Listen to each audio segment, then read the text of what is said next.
Atlas Geopolítico, o mundo em um podcast.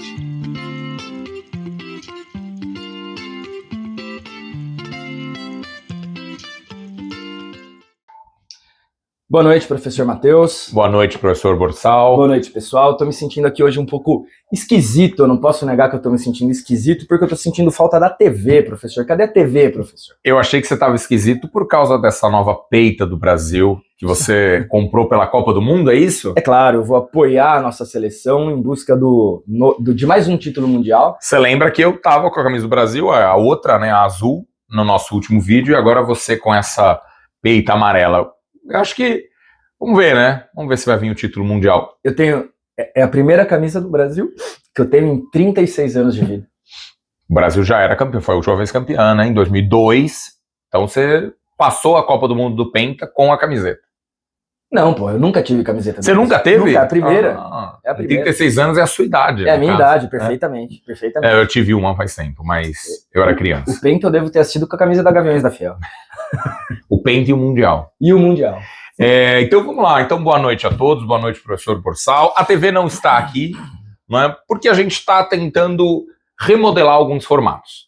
É claro que nós teremos ainda aqueles vídeos em que nós vamos tratar de assuntos específicos e vamos explicar sobre o conflito no Irã, vamos explicar sobre o conflito na Ucrânia, tratar sobre eleições no Chile, falar sobre tantas coisas que nós trouxemos. Mas aqui eu acredito que esse novo formato, que vai revezando com o outro, revezando com as nossas lives, seria trazer mais ou menos um geoptaco que a gente faz, só que mais longo e com os dois aqui presentes. Uhum.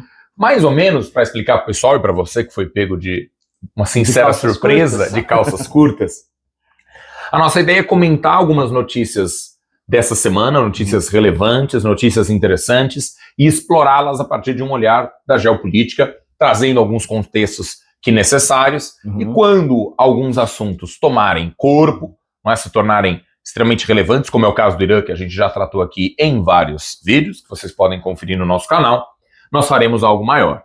Te parece bem? Me parece muito bem, até porque eu acho que a gente tem exposto coisas com uma profundidade muito legal, uma riqueza de detalhes e de análise, mas falta um pouco de opinião, talvez, e esse é o momento que a gente pode se soltar mais nesse aspecto, colocar um pouco mais da nossa visão, talvez discordar, o que é muito improvável, né, porque eu sou um grande fã seu, né, professor Matheus? Acho que os nossos pensamentos, eles caminham no mesmo ponto, convergentes, placas tectônicas. Exatamente. Então, não faria muito sentido fazer um vídeo inteiro explicando o movimento das placas tectônicas. De forma alguma. Acho que não haveria grande interesse. E sobre esse novo formato, então, eu queria começar, né, falando, obviamente, do que está acontecendo no Irã e das reviravoltas que nós tivemos essa semana. Então eu vou falando, você me complementa, caso eu esqueça de algum detalhe. Nós tivemos algo que foi sensacional, né, no ponto de vista do Donald Trump, e foi muito comemorado, que foi o resgate de um paraquedista que caiu no Irã, e parece que ele subiu uma montanha a mais de 2.000 metros, e ao subir essa montanha ele ficou ali meio protegido, escondido, e os Estados Unidos empregaram, né, uma força militar, um aparato financeiro, e resgataram como se fosse aquele herói, não é, que aparece nos filmes de Hollywood. Soldado Ryan. O resgate do soldado Ryan. Como era o nome do soldado? Ryan. Não, esse que foi resgatado. Eu não sei.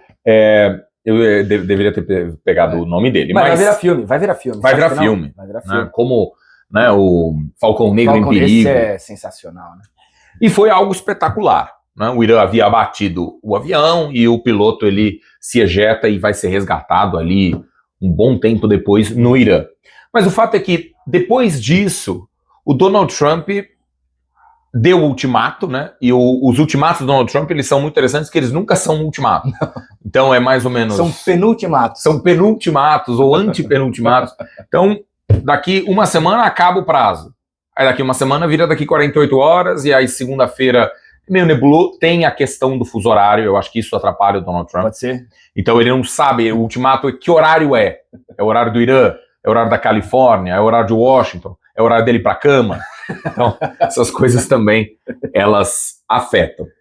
E aí esse ultimato foi dado, era terça-feira o ultimato, e aí foi falado agora, né, de modo mais sério, uma das frases que para mim foram uma das coisas mais absurdas que eu ouvi nesse século XXI. Né? Eu não conheço nenhum grande líder que fale alguma coisa assim, de que, né, o Irã seria uma civilização, e eu acho que essa palavra é importante, né?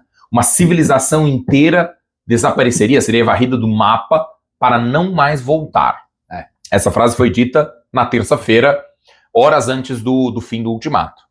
E aí, o que você pensa? Não sei se você concorda. Bom, eu concordo que é uma frase, estúpida, porque coloca pressão sobre o próprio Trump, porque coloca pressão sobre a população iraniana, sobre o governo iraniano, mas que cria um contexto em que qualquer pessoa que pare para pensar 5 minutos sobre isso fala, pô, peraí, exterminar uma civilização, exterminar um grupo específico, como é o nome disso?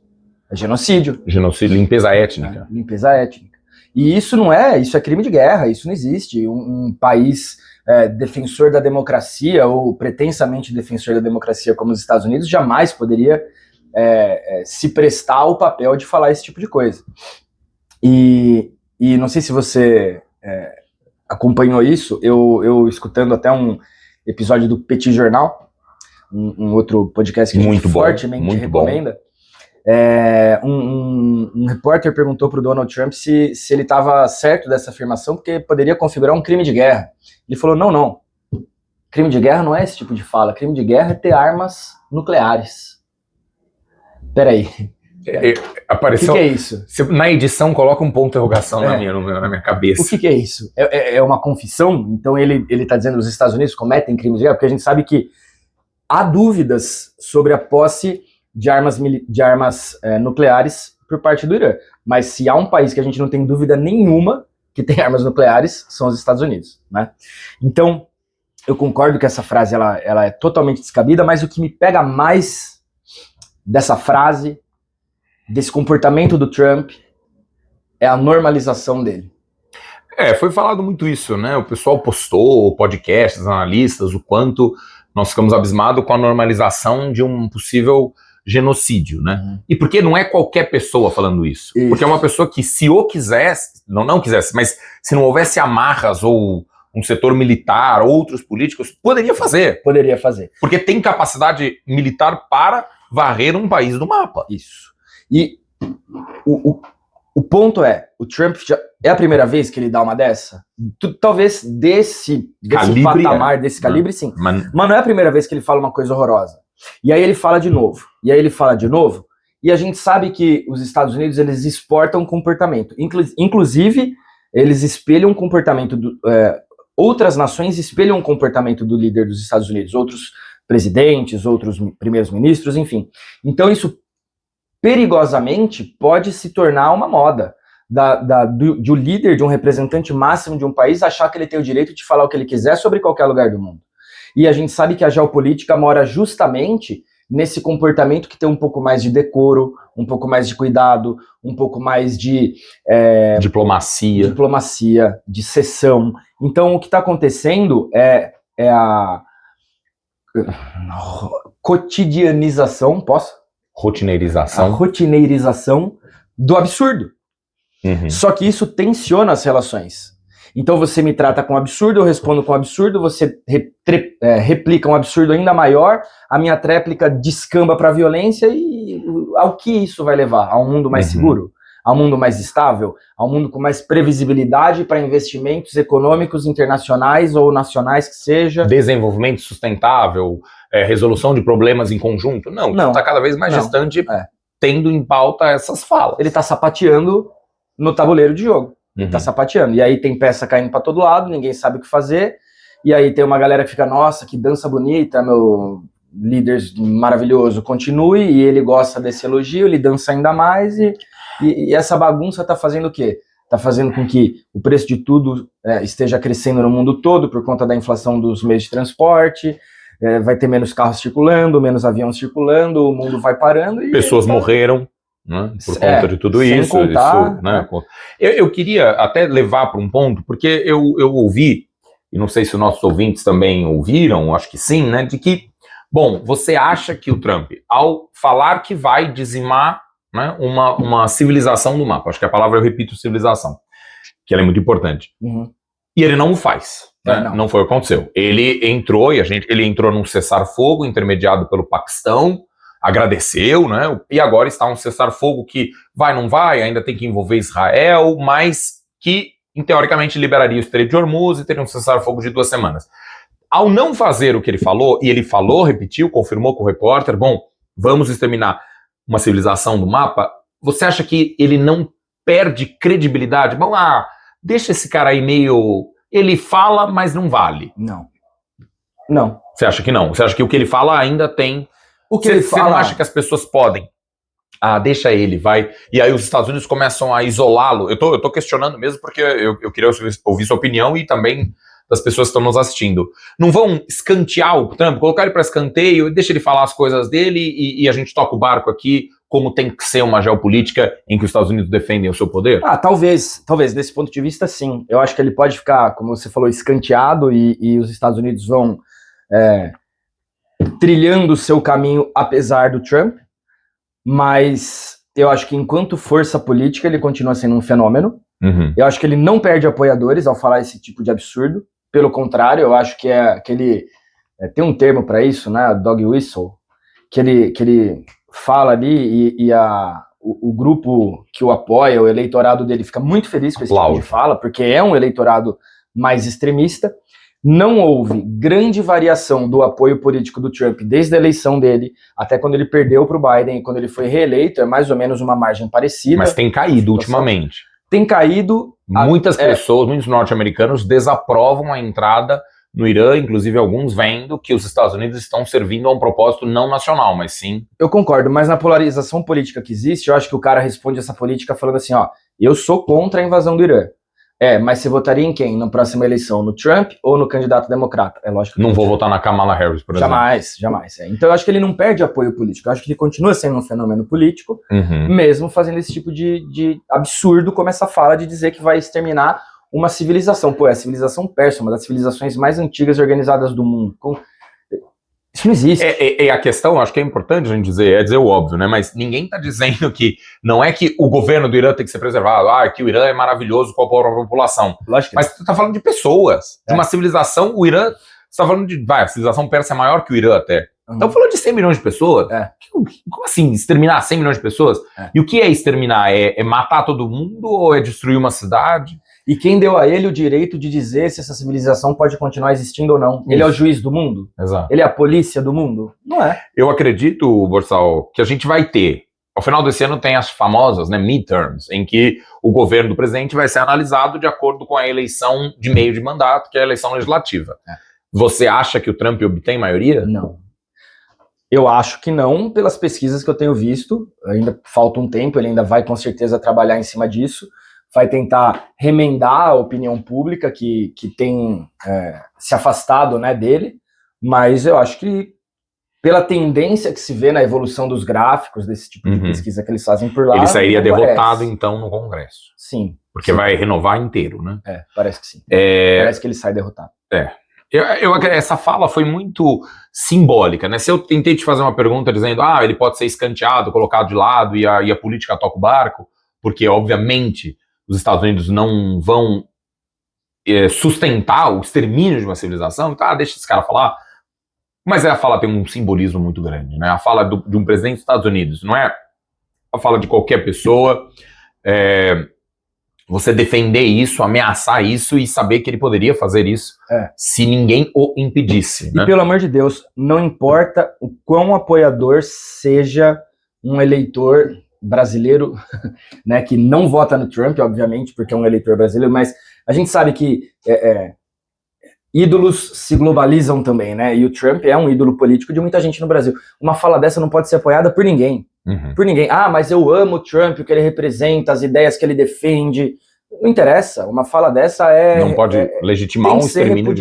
Tem que ser repudiada. Não importa quem ouça, tem que falar, opa, peraí, essa linha isso não dá pra fere passar. todo direito internacional, pactos de civilidade, costumes, né? Costumes de convivência que nós construímos, nós, civilizações, né? E principalmente a civilização ocidental, com grande apoio e liderança norte-americana. De construir um mundo de diplomacia, de conexão. Por que você vai deitar hoje à noite, após o jogo do Corinthians, você vai deitar e dormir com a parcial certeza, mas é uma quase certeza absoluta, de que Jundiaí, onde nós estamos, não será alvo de nenhum míssil. Por quê? Porque há um respeito internacional à soberania do Brasil, a segurança brasileira é garantida pela diplomacia que o Brasil desenvolve com o mundo. Então, se a gente começar a ferir esse tipo de estrutura, amanhã a gente não sabe se vai cair uma bomba no Brasil, se não vai cair uma bomba no Brasil, se os recursos hídricos brasileiros são nossos ou se eles vão ser levados por algum outro país, e a gente vai ter que viver numa tensão desumana. Eu concordo totalmente. Eu acho que foi uma fala muito simbólica. E não há uma desculpa. Não, foi no calor do momento. Não tem isso. Então foi uma coisa que é extremamente condenável e que vai repercutir em crimes de guerra, em possíveis julgamentos. É claro que a gente sabe que esses julgamentos esbarram na própria força dos Estados Unidos, né?